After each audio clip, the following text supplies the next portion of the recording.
All right, folks, listen. You came to this podcast with probably the idea of a lot of enthusiasm, a lot of wow, old Jim and Trubs, they're knocking out these WCW shows.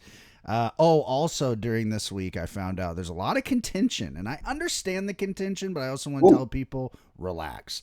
There is a very big contention of people that are very angry at anyone, including me, I guess, that deems this era WCW.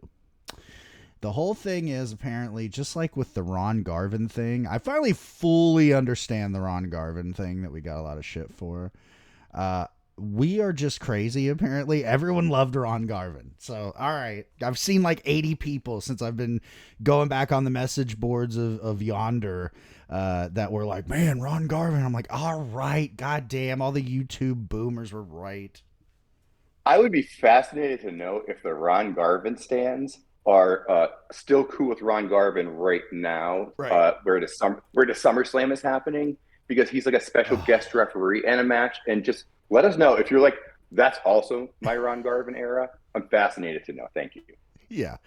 Uh, God, speaking of that, man, I was telling you I have access to like fucking everything that's ever happened, basically, and I'll just leave it at that. Okay, so in that, I've been like, man, I can finally like bop around. I can almost channel surf in 2025 of what the fuck else was going on in late '89 in the biz. Oh, listen, outside of Mr. Perfect's initial run, and all those really good matches. He has a match with Ron Garvin, oddly enough, around this time of this clash. It's like maybe a week later on Challenge or something. That's phenomenal. Outside of that, literally, it's this is the tail end of Zeus's run. Zeus had just disappeared. Macho King, okay, so he's working with Duggan. Those are not barn burners. And then, of course, the Hogan feud of the time was fucking him and, oh God, who was he fucking working the other night? And I was like, Beefcake? yeah, Or him wait, and Beefcake are tagging. I'm like, fuck. So there you go, folks. That's what we could be talking about on this podcast if it was a and I tight think it was whirlwind. Ultimate Warrior going back for his Intercontinental title against Rick Rude again, I think, Yes. That okay, that stuff after the close down. rules too. I got to be honest. I love Rick Rude, big Rick Rude mark. When I was a child, huge Warrior mark. We all know now that we were foolish at that moment. But either way, this fucking stretch of shows is both parts sporadic as fuck because we have almost no WCW shows. You even put it perfect. You're like, it's like 1.5 shows, right? Yeah. And it looks like that's what they do going forward. It's just like every now and then you get a shit WCW. Could you imagine today if you're like, man, I'm so fucking pumped? Actually, I was about. I want to throw shade right now because let's be real, that's what Raw did when they went to Netflix. They went from a 3 hour show to whatever. Because there was a fucking Raw that I swear to God was an hour 45 like a few months ago. And I was like, wow, I saw so much hate for that. I bet you they did it once. And they're like, let's see if we can get away with it. And Netflix are like, no, you will Yes. not be just doing a half an hour show each week or whatever you think you're going to do. And the worst part is the main event was literally like fucking R Truth and the Miz in a squash against two like heels. It was bizarre. Yeah, so it sucked. It's all around. It's just weird. Nothing's great. No. At least from the big two. Well, and again, this is another classic that you always mention too, where it's like there's just that weird point in time on the schedule where clearly they just lose track of the clash. And this feels so much like that because we go from a pay per view that was incredible. Let's fucking call it what it is. Halloween Havoc was great. Just the goofiness aside, great shit. And now to this, like, what, 2 weeks later? It's like fuck. Outside of the main event, we're scraping the bottom of the barrel here for anything good. Oh, one for correction or apology for from us on the last episode was we were like, oh, we don't need to watch a show from that day. the same day as Halloween Havoc. Oh Nothing yeah. happened, and it's literally they introduced the Big Kahuna at least. So at least Ah, one thing they're at least introduced into the show where we were confused. So we did do yeah. Well, I mean, that's classic me.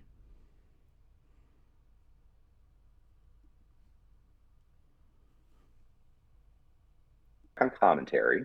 Uh, Not a lot happens in this 11-11 episode, but it does feel like some noteworthy things. PS on commentary, yes, thank you. Yeah. The whole evening, Jimmy Garvin keeps coming out, and he's like, uh, Michael, what are you gonna be done with this? Because I got the girls in the limo and we're ready to go and party. And Michael keeps kind of going, here, just take these bottles or take my card or whatever. And it's just funny because it's really showing that the girls don't want to be with Jimmy. And Yeah. it's that situation where the girls are like, we're probably just gonna bail if your cool friend's not coming back. And Jimmy has to keep coming, trying to grab Michael because these girls, like, it probably started like six girls. That was And by great. the time Jimmy comes that last time, there's like three or two left. So Yeah. that's what I'm picturing the whole evening is these girls just leaving Jimmy as he gets more and more desperate as the evening goes on. We get again, it gets so weird. We went from Sting teaming with Flair to all of a sudden Sting and Pillman are attacking, Yeah. It was cool, but I was also and like, it's okay. cool, and it's cool. Yeah, it just pops out of nowhere. He's done with the Muda stuff apparently, Yeah. and Sting and Flying Brian are a team. I'm cool with that. To take on the Skate Patrol. Oh, buddy. Sting does a pre-tape during this match that I messaged you about. Yeah. And I was just like, does Sting know they can do a second tape? And, Fuck no. and today the realization came to me, what if this was the best tape? No, I think it was. That's the worst part. Because Sting comes out, he's like, I'm excited to wrestle with Flying Brian and Woo, and I don't remember what he says at all. And I guess yay us, we're a tag team. Yeah. And then they caught, and it's just like, Sting, what the hell? Who was the director? Who produced that segment? Because there had to be a better take, and if there isn't, I want that B-roll. Oh my god, that would be awesome. And like the thing I did write about this was I said Brian and Sting are the two skyrocketing baby faces in the company. So I guess them teaming even for a little jobber match was a big deal for W. You know what I mean? For like, oh, NWA for all you haters. We You know. we Brian Pillman is getting brush burn because so many people are giving him the rub. Yes. He a Sting team with him tells you he's a big deal, and so they really are positioning Flying Brian in an excellent manner. Oh yeah. And Well, they're one of the protecting best, him. yeah, one of the best intros we kind of get for a character because his videos were the same time as Scott Gator Hall. Mm-hmm. I've been seeing that brother in like six-man tags taking a pin. Yeah, that's another one I gotta explore. I didn't figure out what was going on. Although I do have an answer, finally, to a question that seems to be plaguing us. Actually, two questions that has been plaguing this watch along. What the fuck's going on with Paulie and Eddie Gilbert? And basically, from what I understand, is Paul E. I think at this point is fired. So he's gone. Because here's what happens. At some point, I want to say I can't remember when we lose Paulie. He has the situation at the last Clash, right, that we reviewed. I think at Clash 8 is when he's left in the ring by Samu and Fatu. Because he's not at Havoc. And if it's not that Clash, it's the one before. Either way. It was that Clash before, I think. Okay, so in that time period, either before that or right after that, there is a backstage argument with Heyman and Flair, who apparently Flair at this time was the booking committee chairman. He was the head of the booking committee at this time. So we got to say this: Flair, not the worst booking mind apparently, because this is some of the good shit of '89 here. And apparently he was kind of steering the reins. Now, granted, he was on a committee. There's Jim Cornette on that thing. A couple other guys. JR, I think, is on it. You know, it's a revolving door. Kevin Sullivan. So anyway, yeah. If there's a tag team committee, I would love to write them some angry Oh, messages right yeah. now. Fuck. Well, that makes sense. And that's weird too with Cornette on it. So clearly Cornette didn't have much of a voice. But either way, Flair's telling Heyman, I guess, what he was going to do and something. And Heyman threw a fucking trash can at him. For real. And, Flair being an even kill guy was like, I mean, you're fucking done. Like, you're really for sure done because you're insane. So Heyman's gone. And what's interesting is he's basically playing the dirt sheets at this time. He's doing I've got a start date Titan. Well, I have a tryout date at Titan. And during the very same time, wouldn't you know who won the pony? His best friend in the world, Eddie Gilbert, gets hurt. And then he gets hurt again. And then it kind of starts to look like Eddie Gilbert's trying to get the fuck out of that contract and get with Paulie wherever Paulie lands. He starts at some point, Paulie threatens a lawsuit to WCW, which is yes. So eventually he does and he wins. That's way down the road, but he's already on that fucking tip. And there's this very bizarre thing where Eddie kind of comes and goes. Like I said, at some point, I think he is like for real fully released during like late summer, right before he came back and did the fucking fireball. I think that's why everyone was kind of popping. And again, as I've mentioned before, during all this, him and Missy Hyatt's marriage is just on the rocks. And you can imagine what that means for Eddie's personal life. And so, yeah, I thought that would be worth reporting because I really literally was like, big kahuna, hate this guy. Where's Paul Lee? That's where Paul Lee is. He does end up coming back, though, sometime next year. So no Paul Lee, unfortunately for us, until like I want to say May or April of 90. So That's some depressing news. yeah, so less Paul E equals more Jim C, and that makes me cry. Actually, no, because then you know what's funny? It's a revolving door with those guys. So Paulie will come, hopefully just figure speech. I mean, I don't know, but he's gonna show up in about May. And then I want to say that Jim and fucking Stan quit in like October of 90.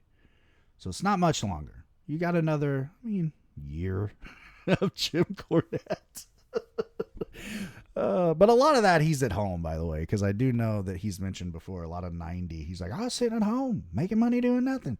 I don't want to do that. And it's like, all right, Mayo, why don't you just take that check, bud? Because sometimes the grass is not so much greener, as he figured out being Yokozuna's racket boy. Two other things from this 11/11 show. Norman is getting teddy bears, so we're kind of getting Norman on the face tip here. And Z-Man takes on Lou Half Baloney, who is Louis Piccoli. Ah, I believe it is, actually. That makes sense. So, again, that early ECW crowd, getting their first interaction with Paul Lee, or not Paul Lee at this case. And we also get a Starrcade ad, so that gets you close. I popped for that. So. And how about the explanation? That will be the entrance of next episode, because like the video is the explanation of the tournament, and it's, dare I say, the most confusing shit ever. It's like, and it's read so fast. It's like 3 teams and individuals, they round robin style, and at the end of the round robin, and it's like, oh, dude. And in 89, even today, people are lemmings. Mentally, people today are just not there. Imagine 89. No internet really to be seen at all. So they don't know what a G1 is. They don't know what a round robin is. They've never seen that probably in anything unless they're a sports mark. So holy fuck, that had to have been a mind fuck as a kid. They love over explaining their matches way in advance. Because they did that same thing with the double-decker battle royal extravaganza. Thunderdome. They're giving you all these details, and you just want the broad strokes. 8 men going at it. Who's the best? Boom. Especially when you have a month to explain this thing. It's not, you don't need to give us that 60-second blurb. And that's what I'm fascinated to watch in this next group will be, how well do they incorporate it into the show? How much does it seem like they have a fucking idea what they're doing from the beginning of the cycle to the end of the cycle? Well, spoiler, buddy. They just throw away the match that, in my opinion, if we're booking this and I'm supposed to watch this as a mark, what's the biggest match? Okay, the second biggest match, because now, coming out of this, it's like Sting Luger's your number one feud, in my opinion. You know what I mean? That's where everyone cares, especially for your like OG Crockett WCW fan. That's your fucking deal because they've never crossed. But then number two's got to be Flair Muta, right? Like they've really built that really well for the title. They do that on free TV in like a week. To probably a fuck finish. I didn't see the finish, but I was looking at Cage Match the other day and I went, we get Flair Muta before it's even December. It was like November 28th. We just get Muta and Flair thrown on a WCW.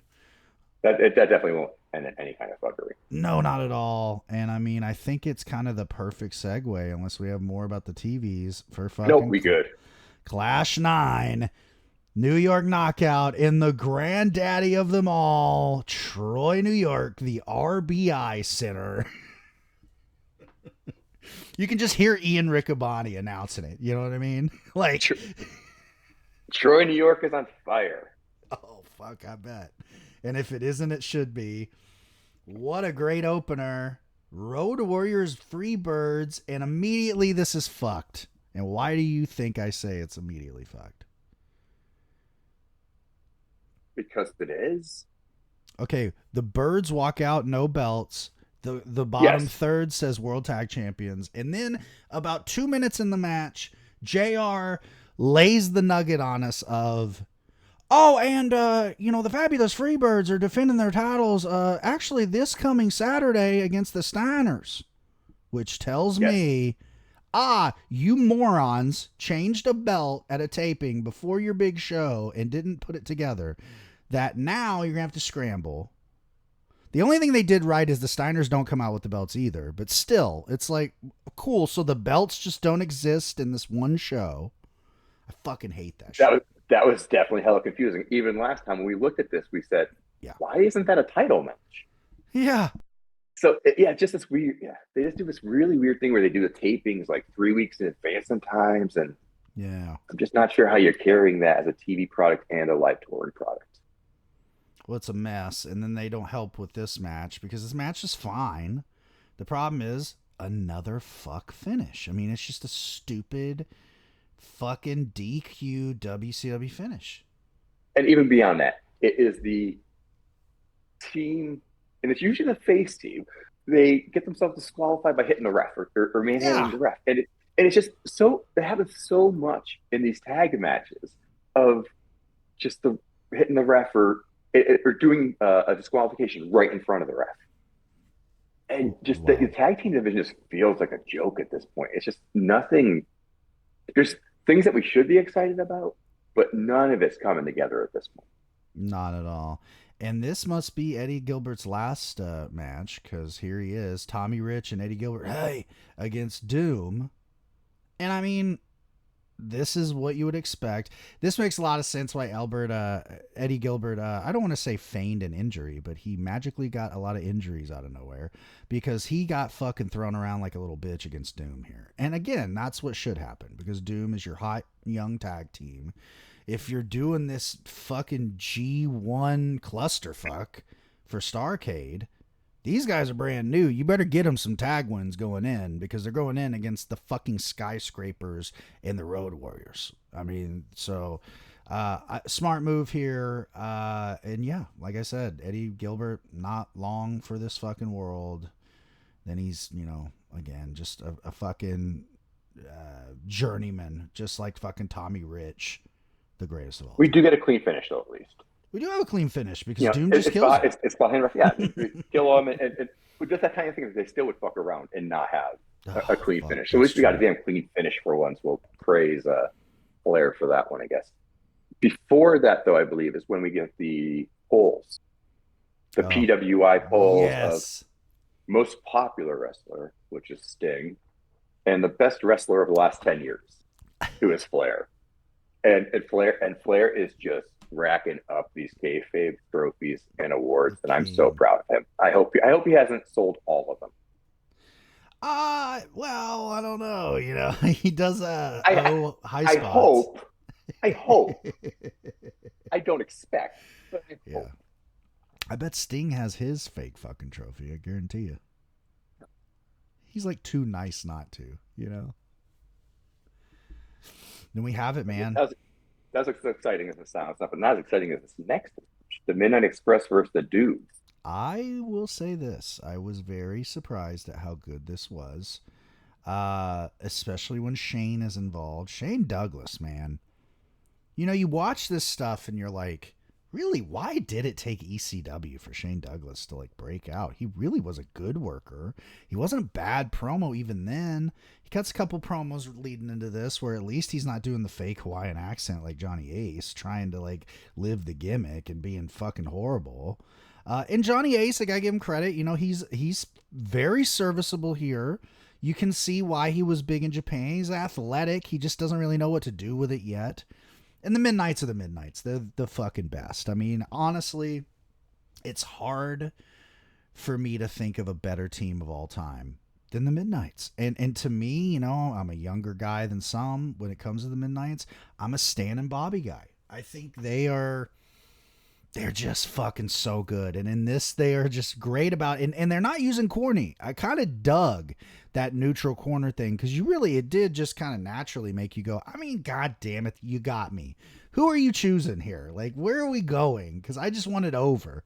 But it works. And that fucking pop when he hits Shane with that fucking racket. And it sounds like a goddamn military mortar went off. It was great. The big full reunion with the Midnights. And you're like, here's my problem though.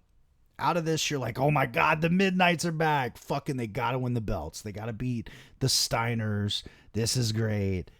Spoiler alert, that does not even close to occur. And it's just more Midnights kind of showing up, not, because them and Jim Herd hate each other. And at this point, Cornette's just openly in fucking booking meetings saying you're a fucking idiot, apparently. So, yeah, it's not a good situation.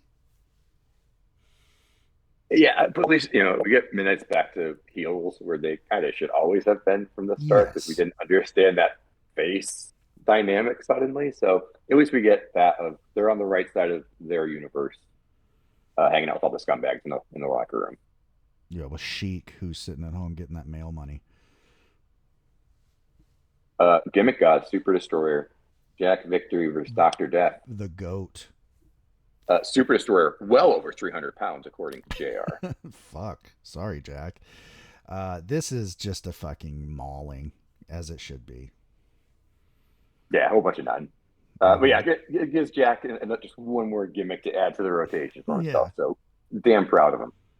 Okay, Steiners versus Skyscrapers. This was fucking intense. The size difference between the two teams. Yeah.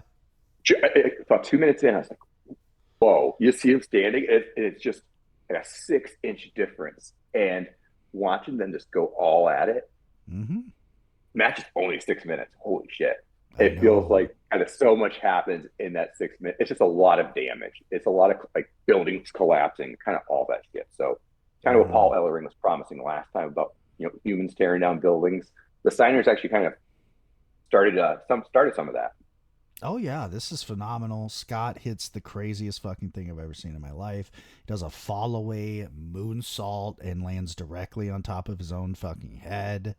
Sid's basically like fucking, he's what you would think that fucking Colossus looks like in real life.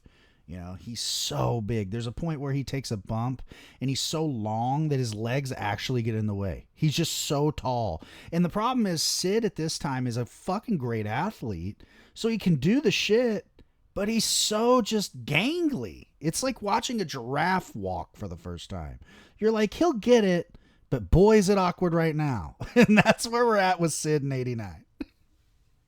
You calling him Colossus, yeah, that's a perfect Yeah. example because he is just this wall of muscle. I mean, he's probably the most over the top muscly guy, maybe Oh, with one. easily. This Yeah, guy. yeah. It's just he's like the Hulk. Rob He's the Naylor. after of the Hulk. His clothes just rip as he Yeah. yeah. Rob Naylor from The World. I don't even know where he'd be from. I guess now it'd be Center Stage Chronicles podcast. He always says, if you were to like draw a wrestler from the 80s, it's Sid. You would draw Sid. You would at least draw the guy that's ripped. He'd probably be blonde too. Crazy eyes. Let me double back on comic book comments. He is kind of like a Rob Liefeld character. Yeah. If we just give him some more pouches, he would totally be a Rob Liefeld character. Fuck yeah. Yeah, so this was great. And again, it is WCW. So how does it end? A big fucking melee. But I'll say this. The fans in the crowd were all about it. They fucking pop when Doom, Road Warriors, and fucking Skyscrapers and Steiners start fucking going at it. I have to say, if you look at those four in the ring, I can see the Midnight's not having a shot at the title. Oh yeah, Those are four monster teams. That is Pacific Rim happening in that ring. That's so much muscle mass it's fucking in that nuts, ring. man. The promo that follows is bad. Scott should never talk ever. I don't know how the fuck he's Big Papa Pump, because at this point I literally don't know the words he said. As I will rewind this 1 minute. He does a moonsault and lands on top of his head. That's a great point, but man, when they're like, "Yeah, Scott," he's just like, Yeah. "Hide me down, me in the mouth." All right, and everyone's like, "Whoa." That boy's going through some changes right in front of our eyes. There's Yeah. CTE. Look at my eyes. What do you see? It's the beginning of CTE. Yeah, it is. And his brother is already the voice of reason. God damn. Those four tag teams. Okay, we'll just break this out. These four tag teams. Who, you have to have your kids getting babysat by those four tag teams. Give me from the most likely you'd have them babysitting to the least. Oh my God, that's really crazy. I think right now as it stands, you might go with the masked guys first. They might be the least crazy. I'm going with Doom first. Yeah. Yeah, I think maybe not seeing their faces and their facial expressions is a big help there. I'm going Doom first. Yeah. I'm going to go Steiners second because they've kept themselves along, live this long. So they've taken care of themselves that well. Yeah. They'll probably do a good job doing crazy shit with my kids. But maybe it's Skyscrapers because they're really tall and put the kids up high. Road Warriors last. Road Warriors absolutely last. I don't want Hawk anywhere near my kid. Listen, first off, they will probably sell your kid for something. Okay, I don't know what. Yeah, that's a bad situation. Listening to the recent the Hard Way podcast, where they were reviewing the SummerSlam 2002, and it's the Road Warriors match, and basically Hawk goes on a ride about after this, just leaves and disappears for a while. Yeah, I love that was kind of like the logical conclusion of what we've been reviewing, and that we're kind of going to build to that point of the walkabout. Yeah, that Hawk goes on across Europe and Asia and everywhere else apparently. Basically, this podcast, as well as the Hard Way, is in the Hawk multiverse. Yes, that's really we cover all aspects of the Hawk career. Yeah, yeah, and only second to, and we have a while until we get there, but we will also converge again on the Davey Boy Smith multiverse in '92. There's a lot of multiverses. We, in fact, actually also. Well, I don't think they've discussed an Arn Anderson match yet, so we're in the clear there. If they do, though, they will get into that, which we will be in very soon. Actually, Arn coming back very soon. So, yeah, fuck me, that was nuts, man. Hawk, and then what does he say? Oh, I have no idea. Here's what he said: "The only lives that you can save now are your very own." Oh, okay. Yeah, he's not babysitting. No, dude. That's all he would do. The kid would not be in a chair, the head support, go fuck yourself. They would be laying flat on a floor like They'd be linoleum. doomsday devising your infant. Yes. That's what And exactly what they'd be doing. An animal would be like, I don't want to do this, and Hawk would be like, do it, pussy. and while he's doing it, he's got these weird soliloquies that he's fucking saying, and you're just like, I don't know. And the baby definitely won't know what you're saying. Okay, now I'm kind of thinking about it. Yeah. We get Hawk, we get Sting, we have Ultimate Warrior. Do Mm. we know that this paint that they're using is unleaded? God, especially in '89, there's no way it is unleaded. I'm really wondering if something is absorbing from their face makeup into their brain canals, Uh, causing uh, wormholes of philosophy to develop and envelop the world of madness. yeah, because Animal's pretty crazy too. He's just not like endangering other people crazy right now. Animal's Here's crazy, but because he hangs out with Hawk, yeah. like he's the cool one. You're like, no, no, Animal's fine. But you're like, no, he's not fine. He pissed on my wife last week. Like, yeah, but Yeah. Hawk jerked off on her. Okay, you're right. Animal's kind of better, I guess. Man, that's crazy. And you would think that like he would have some semblance of normalcy. I don't know why I would think that, to be fair, but you would. You'd be like, well, they survived in the business from 81 to now, 89, right? So what happens? They hit the Paul 90s and. Paul Ellering is that important, apparently. Like he's the one who's Oh, he big held time. that universe together. Yeah, for sure. It's fucking wild, man. Our little sexy boys, Tillman versus Luger again I with swear to all the God, muscles. this has been the entire like early fall program of every show has been these guys wrestling each other. But I did write, I'm not complaining because the matches have actually been pretty good. So it's weird. Flying Brian and Lex Luger is like evergreen for this time. Okay, one thing I didn't do last week that I wanted to do, but Mhm. Gordon actually does a great job of it, is cover Lex Luger's football career. Yes. And it fascinates me. It absolutely fascinates me. Uh, Side story first. My parents knew each other for 2 weeks before they got married. They got 9 years out of that 2 week relationship. They were married for 9 years or whatever. Lex Luger's football career is a lot like that. Okay, we've heard he went to Penn State. He went to Penn State. He redshirted his freshman year, Mm-hmm. meaning he did not play. This is how I'm reading it. Then he transferred to Miami. At Miami, he plays 5 games. When he's not named a starter as a redshirt freshman, he trashes his hotel room and gets kicked off the team. He plays, again, 5 college games. He turns those 5 college games into a football career that lasts from 1979 to 1985. He Mm-hmm. got 6 or 7 seasons out of those 5 or 6 college football games. And that is just such a crazy return on investment that these teams Oh go, yeah. oh, that freshman that played 5 games and then trashed his hotel room. Let's get him signed up with us immediately. He plays for one CFL team, Mm-hmm. 3 USFL teams, which was the competitor to the NFL that Donald Trump ruined back in the 80s. Yep. Uh, some things never get old. And he was signed to the Packers on their practice squad for a year, but never actually played a game for them. So he's not technically a Packer, but he was paid by the Packers for a year. That's hilarious, And man. and when he was in the USFL, one of his Mm-hmm. teammates in Tampa was Ron Simmons. That is awesome. Yeah, the Tampa Bandits. Yeah, I know a lot about the USFL. So this is an interesting thing about me. I'm fucking crazy. And so I have this thing in my brain where when I discover something that I'm interested in, I have to know every single fucking thing about it.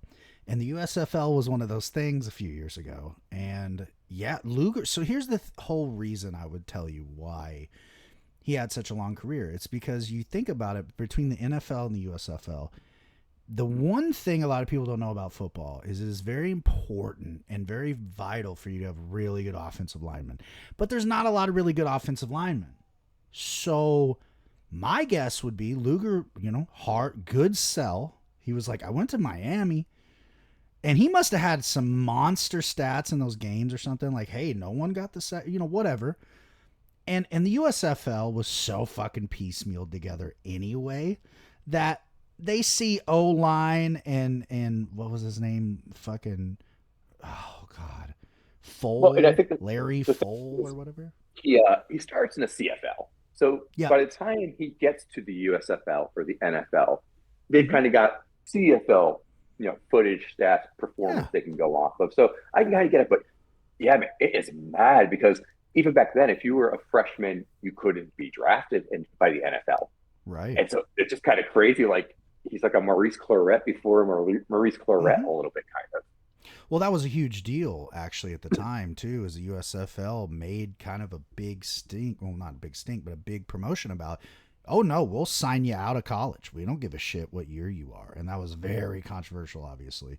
But I mean, you see the NBA does it and everything else, and that was their argument. They're like, well, why not? And so, yeah, I know specifically he has a long career with the Memphis Showboats, um, and got like popularity there. Like he actually people knew him from football. There's people that know him just from those old USFL games because I can't imagine in the fucking early and mid 80s another football thing. That's got to be pretty cool. I mean, football was kind of breaking out at the time, so Got three channels. One of them has to be football, I guess. thank you.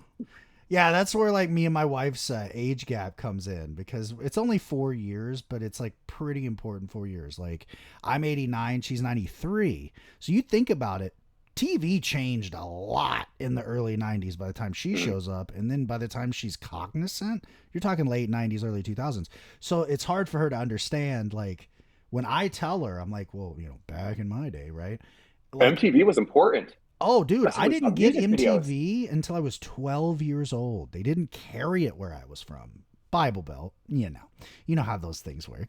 But and to that point, even anyway, even when I was a kid and people were talking about how good we had it with cable, right? We had maybe 30 channels tops.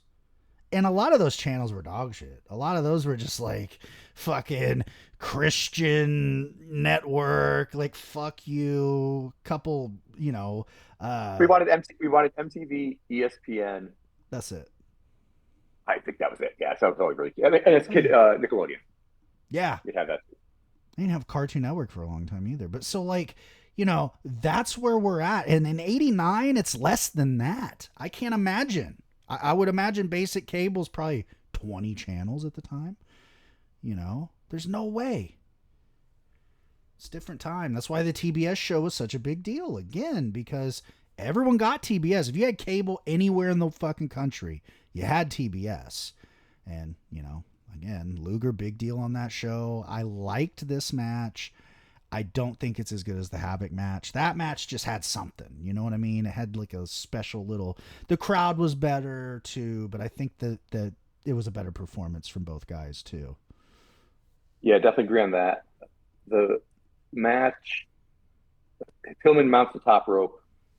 Luger standing there. Pillman leaps on him. His legs brush Nick Patrick and apparently assassinate him. Nick Patrick dies Oh, that was uh, so from, bad. from leg contact. He's down for approximately 85 minutes, not moving. He is dead. This man is dead. He's fucking dead. Lex comes in with a chair. He goes for a pit. He tacks him. It's really messy because Nick Patrick's out. All of a sudden, they're both like, "Oh, we can kind of cheat." Lex is just beating the shit out of.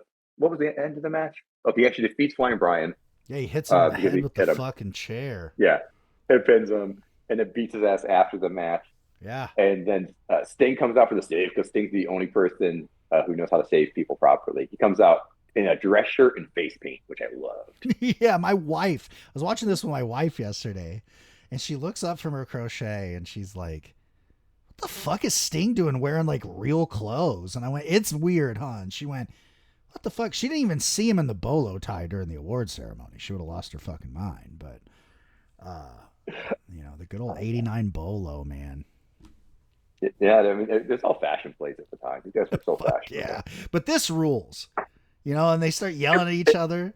Yeah. And rules, because yeah, we're kind of going to get us to. We had the 1 week of filming and Sting to establish our relations. That Sting does 27 takes to tell us how much he loves Brian Pillman, Yeah. and then Sting versus Luger. Yeah, that's just I'm all about this. Huge. Bring it. So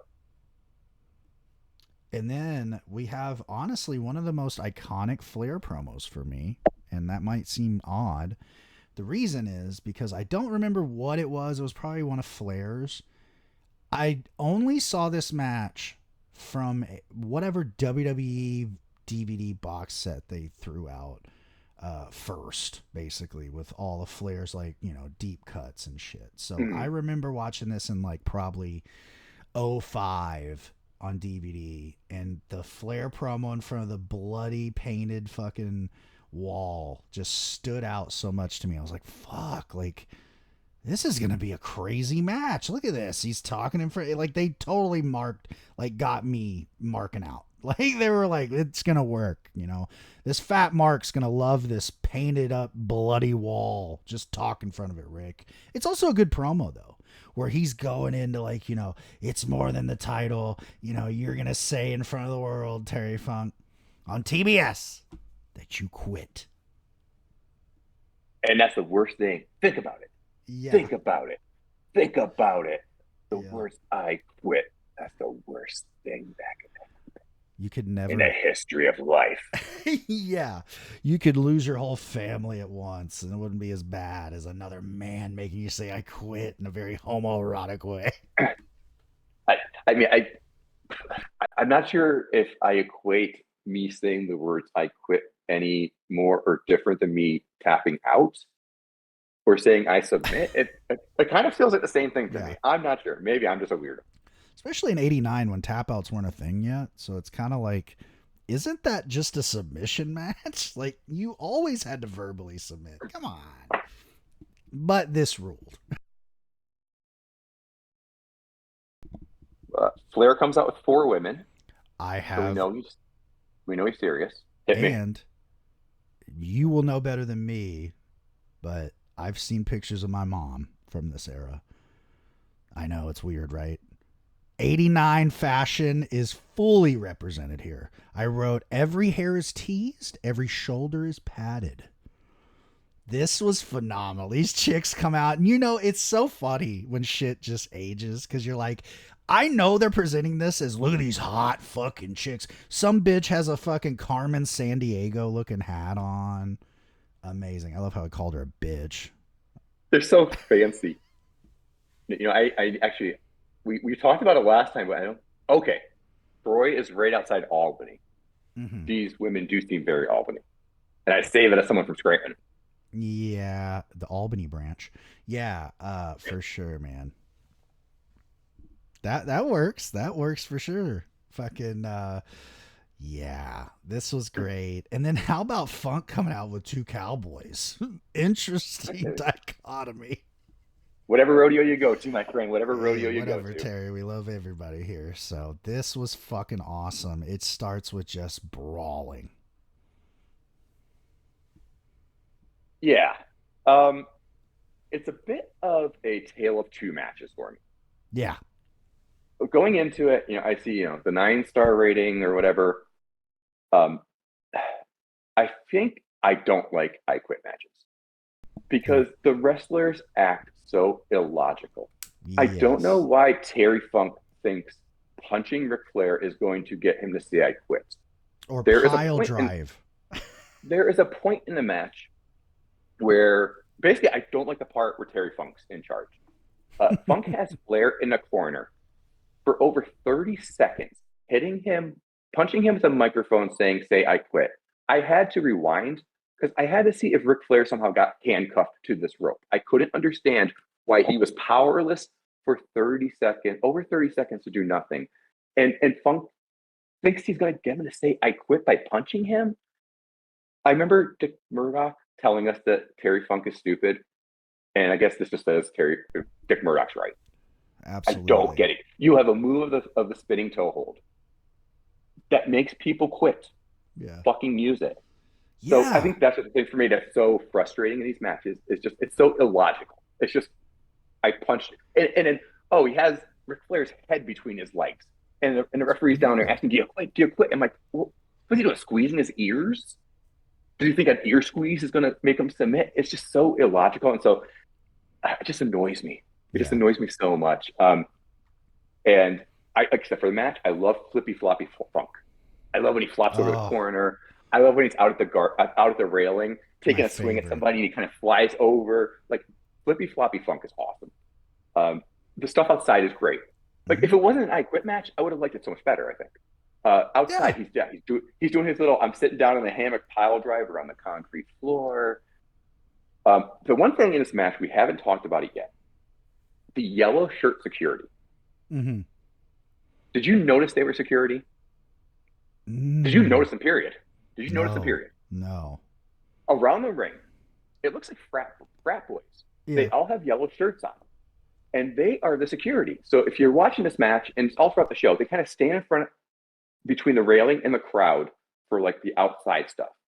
And it looks like guys who were like 20 years old. I literally thought it was a frat because they kind of had them grouped together, and I just couldn't not watch them because it was just such a weird standout.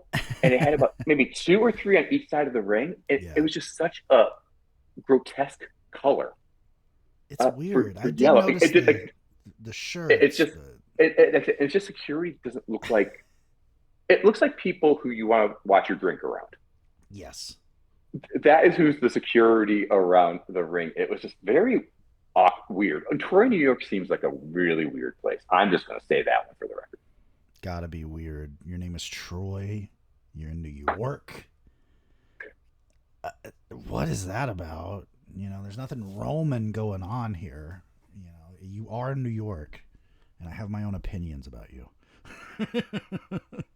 Uh, Ric Flair, though, is logical in his approach to the match. He Yes. starts working on Terry Funk's leg. He's working on his shin. He's working on his ankle.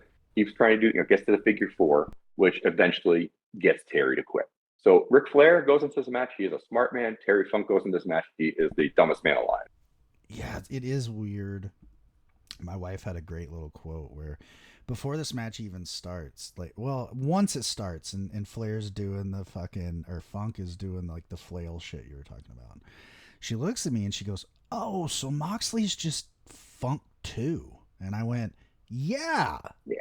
Because for the longest time, she's like, I don't get Moxley. I don't know what the deal. And I would always be like, he's doing the fucking classic heel shit. And sometimes, it's like a fun thing where like it just took her to see it and know like, oh, this is from '89. This is old shit. You know, I And the know one that. that Funk does in this match where he falls over the railing, like Yeah. he's so good he can make it look like he did it by accident, but he probably did it on purpose. And Oh, so 100%. he's able to protect himself in that way. But it lets the crowd laugh at him. People are all laughing at him. It makes him even more irate. Yeah, he's just so good with that crowd work, getting people to, I mean, just really eat out of the palm of his hand. Apparently, by the aftermath of this match. Oh my god. So this was the first time I ever saw the actual end of this show because like I said, the first time I ever, and really probably any time I've ever watched this match, this may only be like the third time I've ever seen it. It obviously cuts off at the finish, and I thought, oh my god, what a great end to a show! Ha ha ha. So I didn't hate the whole. Here's what I'll say: they did the thing AEW fails to always do, which is they tie that loose end immediately. Funk and Hart start arguing. They start getting physical. So now immediately, okay, I'm not going to need you to explain going forward why Funk's not in the picture with Gary Hart. Thank you for that. That was fine. Then we get this fucking weird run in with the Dragon Master. Holy shit. Don't know who the fuck this guy is. I have no idea who this guy is. I don't recognize him from any time ever. And he doesn't look like he's very good. And he just comes out with Muda. They beat the fuck out of fucking Funk, or Flair and Funk, actually. And wouldn't you know, yet again, oh, also before that, we have the JR line of lines. Did you catch it? The Japanese have attacked Flair. Oh my god. And my wife, yet again, another look up from her crafts moment.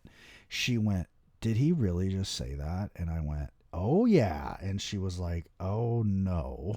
And then Sting runs out again because he's awesome. Oh my god. Yeah. Okay. So Dragon Master, he was Kendo Nagasaki. If you have any knowledge of that name, Mr. Sakurada, Okay. or he's Kazuo Sakurada. Okay, Some so he did Stampede a bit, with a Stampede maybe, okay, he's but Stampede as Kendo. well. Okay, because there's two Uh, Kendo Nagasakis. That's where I was getting confused. he's the Japanese version. Okay. Where did he, what's his training look like? Let's see. Was he like a dojo guy? Oh wait, actually, here you go, bro. I'm gonna give you all his names. Here are all Nice. his ring names: Okay. Black Ninja, Chan Chung, the Dragon Master, Okay. Kendo Nagasaki, Uh-huh. Mr. Sakurada, Kazuo Sakurada, Rambo Sakurada, Dream Machine. I don't know if it's part of the machines or not. Great Kendo and the White Ninja. So he's both White Ninja and Black Ninja. Okay, so this makes sense. He, because I believe when Muda comes over to, I think his first territory and excursion was Dallas, he must have been He's tagging with this dude because I think they were the he's White Ninjas. also a sumo. Not He okay. started as a sumo wrestler, it seems. So, Makes sense. Okay.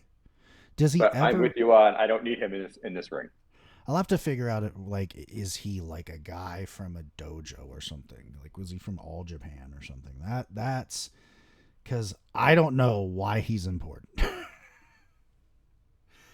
Like, I get he's kendo in Calgary, and that's fine. I've heard he had pretty good matches, but he also could have just been working the hearts the whole time. So you His never. mentor is Seiji Sakaguchi. Okay, Sakaguchi's a big deal. When the JPWA closed in April 1973, Sakurada joined All Japan Pro Wrestling. Ah, there we are. Okay, okay, so he's a good worker, Yeah, and definitely kind of this is the end of his time, it seems. So clearly. you got to see all the stuff kind of beforehand. So he's been Okay. wrestling since uh 71. Oh yeah, yeah, yeah, yeah, yeah. Well, Doesn't and seem like that long. damn, you know what? He looks better than his age, to be fair. Then again, he probably started young, but yeah, I just was like, who the fuck is this guy? So it makes sense. He got his thing. He was kendo under a mask, and then I haven't seen that old All Japan shit so much. Yeah, it was a weird thing. But you know what this gave us was the beautiful fucking moment where Muda just has Flair fucked here at one point, and then somehow Flair just puts a figure four on. I'm like, what? You just fucking Hulk up, and now Muda's in a hold. What's going on? The end match was at first I was a little frustrated with it Yeah. because I was like Gary Hart's taking care of Terry Funk because basically it's Gary Hart on Terry Funk and then Muda and Dragon Master beating up on Flair. But then I kind of realized, oh well, Funk held on too long; he wouldn't quit, so his legs really got hurt, and that's why Gary Hart can take him out. Yeah. So it kind of took me a second to kind of talk myself into that. I still wish I could with somebody else helping, but Right. okay. And Gary Hart actually looked huge when he was beaten down on Funk. He looked big. Yeah. I was like, he looks like the wrestlers in the ring. So I just never noticed his size like that before. So Terry's hurt. He's kind of out of it. He does shake Rick's hand at the end, and that's what causes the friction between him and Gary Right. Hart. Gary Hart, don't shake. Gary Hart could have stopped that figure four at any point. Oh yeah. He could have went into that ring, dropped an elbow. There's no disqualification. Uh, During this part two, though, when everything, all this crowd stuff comes out, because Lex comes out as well. That's where JR also says the crowd's getting closer to the ring. Thank God we have security. And so I think that's why I specifically mentioned it in this match because it Ah, says yeah, yeah, yellow yeah. shirt security of people who look like they couldn't stop anybody. Like if you think the security that comes out who are like indie wrestlers looks inept, Yeah. these look like freshman frat boys trying to control a crowd. I have no faith in these guys whatsoever to stop anything. And Oh, then buddy. of course we have Chekhov's trophy. Uh, so Yeah, by the end, Lex goes over there and smashes Rick's trophy. Oh no. It is Damn so you. dark. It is so dark over here. They have negative light. Yeah. It's a slight reflection off the belt that we have to kind of assume is the trophy, Ugh. and that's what Lex is smashing because the darkness knows no end. There is an abyss that Lex Luger disappears into. I'll say this, and it kind of just came to me, but it's like a lot of this fuck up shit that they do, especially at this time. It really is because there isn't a vision. You know, there's not one person going, "This is our goal," and that's they haven't had that. Sorry, since Dusty left. You know, they have good shit, but there isn't a vision.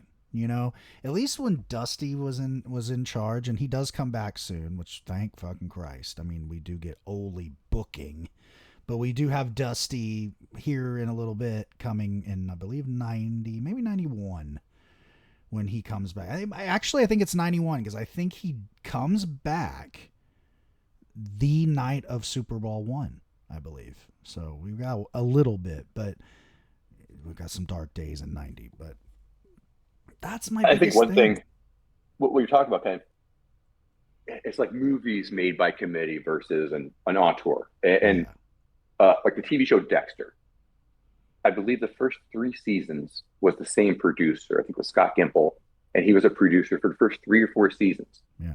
And then after that, the showrunner changed, I think, yearly.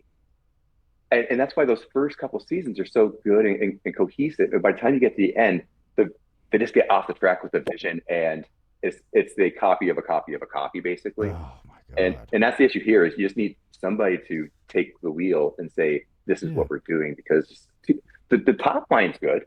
You know, we're excited for the Lex title scene. We're excited for the Rick title scene going forward. But the tag title scene just it shouldn't be a mess, but it's a freaking mess. And you want to talk about darkness? Get ready for Starcade '89. If I recall, like the whole set is just some, like lights that are so bright that everything else is just dark. You don't see any fans. It's just because it's in the Omni and they only drew like 6,000 people. So, and the reason they only drew 6,000 people is because quite literally the only matches on Starcade '89, folks, and they end up on this name, the Iron Man tag team and Iron Man tournaments. That is it. We have no other cool down matches. It's just Road Warriors, Samoans get involved here, Steiners and Doom for the tags, and then Luger, Flair, Muda, and Sting just all wrestling each other. Okay, imagine. And this is supposed to be your fucking big show. This is supposed to be your WrestleMania equivalent. It's It really feels like they're going, we know this is all you really care about. yeah. These these are the four tag teams. These Yeah. are the four singles wrestlers that you actually care about. We're Ooh. going to give it all to you. We're going to have the ice cream buffet today, kids. Yeah. Thank you so much. Whoever's idea that was, fuck, man. And even if you're somebody smart, you weren't that day. Anyway, so there you go. I thought this show was such a main event heavy show. They're outside of that, like you said, the tag division's a complete fucking disaster. We will find out on the next WCW program that the Steiners have won the tag titles officially, so that's good. Whoopee. I'm sure it's a barn burner too, by the way, them and the Birds. And outside of that, who the fuck knows? I can't even remember who the fucking world television champ. I think it's Muda still. I think he won it again. I'm kind of fascinated to see how they built to this show Yeah. Because again, because I mean, all the shows leading up to it just like everybody else fuck off. I I guess. I mean, if they were smart, it should be all the TV leading up is all the other people to at least keep them over. But I know they didn't do that. Let's see if we got these people who are actually involved with Starcade. Let's see if they at least get some wins over Ranger Ross and Yeah. the Italian Stallion. Is it somebody of worthy, or is it going to be all just jobber matches? That's my fear right now. Is it's going to be all jobber matches until we get to Starcade. Another interesting little wrinkle that I noticed as well. Commentary team for Starcade. This is at least something to be happy about. Jr., Jim Cornette, and Terry Funk. And I do recall watching these matches. Again, another one where I think it was the best of Starcade. They had a few of these matches on there. And I specifically remember the Doom and the Steiners on that thing. And then obviously the final, the single men's thing, which I think is Flair and Muta. Spoiler. And I remember Funk being pretty great on commentary because he kind of rides the line, you know. He's newly babyface and he's kind of transitioning out of the ring. I don't know if that's supposed to be permanent, but either way, that should be pretty good.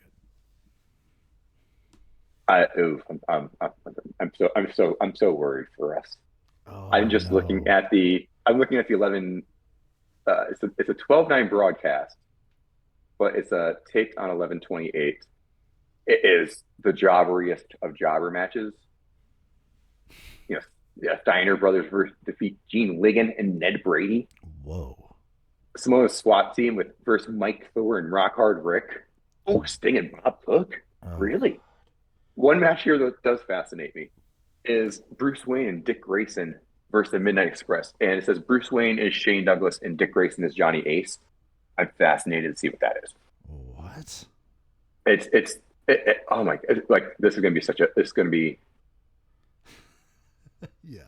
clear eyes, full hearts, can't lose. I kind of figured, and I would imagine that's probably because the booking committee's on its last leg before old Ole rolls in. I think he comes in about February. So, oh god, we're getting into Uh, that dark age, man. I don't remember WCW 1990 burning we many do have the barns. Anderson. We have the Andersons back. Yeah, I was gonna say Orange should be coming soon because I. It's broadcast for 12/16. It's Arn and Ole together. Oh, so you know what? Okay, so at least the post Starcade TV looks promising, I guess. Uh, Captain Jack Manson, who is of course Mick Foley, Yes, here we go. coming up too. So yeah, we get some decent stuff here. Buzz Sawyer Oh, as here we part of go. JTX Corporation. Great, fabulous. Oh, right, because he's in some weird match going forward on a clash with him, the Dragon Master, and Muda against fucking somebody. Okay. Future Shock is 12/13. So it's got to figure out Yeah. the broadcast dates versus the show dates.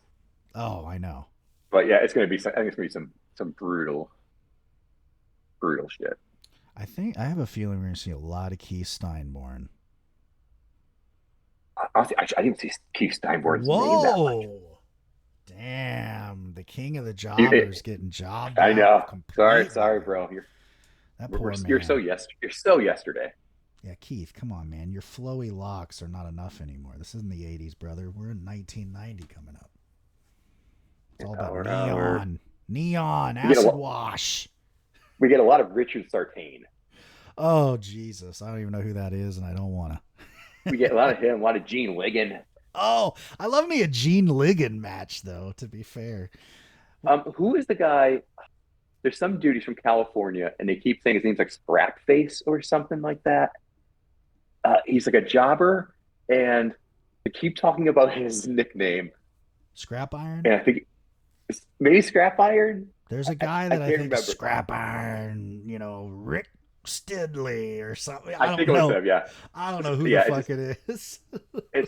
Yeah. Oh my god, it's going to be. I hope at least, um, hopefully we at least get Terry with us on Yes. commentary. That would definitely be helpful. Yeah, because P.S., another one of those, unfortunately. Don't know what happens to him down the line. Especially if they lose a title, Yeah. maybe we can get him on the call a little more. Ooh, Jim Ross and Kevin Sullivan. Oh, I love that. All right, JR. Here we Yeah, are here. the tapings from 11/28. It's Jim Ross and Kev, but I don't know if we see those before. Oh, I can't believe how weird out of order they filmed this shit Yeah. because it's a taping from 11/28 that air on 12/16.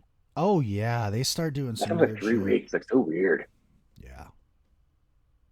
But imagine Kevin Sullivan on the call, and this is just a fucking complete just pander to the Discord, but Imagine him calling a Kota Ibushi match. Kevin Sullivan. Kota! That Kota Ibushi looking really good there. Fucking amazing. Man, Kevin I Sullivan. sounds like at least that Steiner Brothers Freebirds match will be good. It's like 19 minutes long. Oh, for sure. I'm sure it's fine, you know. Oh, I don't think any tag team matches are fine because of the fuckery finishes, but I'm hoping that one was isn't too Yeah. fuckery. At 19 minutes, we should at least get some 17 minutes of good action. Especially a title change. My God, just put him over. You know what I mean? Just have he threw them, and I do want still the graphic of how far the Steiners are throwing these guys. Yeah. Just how he threw 3 meters, 3.2 meters across the ring. That'd be great to see. Oh, if it was nowadays, Taz would be breaking it down. All right, so they're 90 degrees right here. The neck is fucked. Oh man, I kind of miss those. That was good stuff, man. That was That's good the stuff. stuff I want in my wrestling. I mean, blur the lines of reality, man. Don't make it just all fake, goofy shit. I would like to believe some of it's legit, I need an explanation of how some of these finishers work. Please, And, yeah. and actually hurt the opponent more than you. I need that diagram done for me. You actually fuck your elbow up because you're taking the guy's weight there. All right. That was a weird mix of New York and Kevin Sullivan. I'm gonna stop. Well, yeah. All right. Boston. Yeah, from Boston. So there you go. Go Red Sox, though. They're unfortunately my baseball team I pay attention to, and they suck. So there's that. Yeah, man. This is I think we hit our zenith of 89 goodness. About a episode or two back, and we're hitting the skids of early 90. Man, this is kind of. But you know, man, we're about to enter a new decade. Yeah. And we should be excited for that. It's Clash 10. shock. After Starrcade, you guys can get excited for that 10th episode of Clash of the Champions. I'm sure it will be phenomenal. But we got a while till you got to worry about that. Cactus Jack versus Mil Mascaras. Yes. Clash 10. Yep. And it's in San Antonio, I believe. Corpus Christi. Corpus Christi. There you go. I knew it was close to the border. Yeah. So there you go, guys. Mil Mascaras. And here's the suspense for that. Okay. In 2 weeks. In 2 weeks, we'll tell you, did Mil Mascaras finally do a clean job? No job. Yeah, no job. All right, so that is all we got. As usual, you on the socials that matter are the JIMDB, best screen name in the fucking world. I've opened my OnlyFeet account.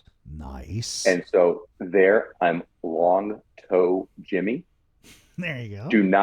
Do not subscribe to Long Toed Jimmy. That man's a freak. Oof.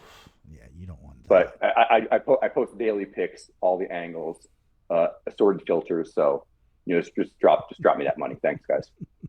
Great job. All right, and he does accept PayPal. The show even is at Troubles Wrestling Pod on Threads and Instagram, and also Troubles Weekly on Blue Sky. And I'm sure I have accounts elsewhere that we don't need to talk about here. You know what I mean? Oh, yeah.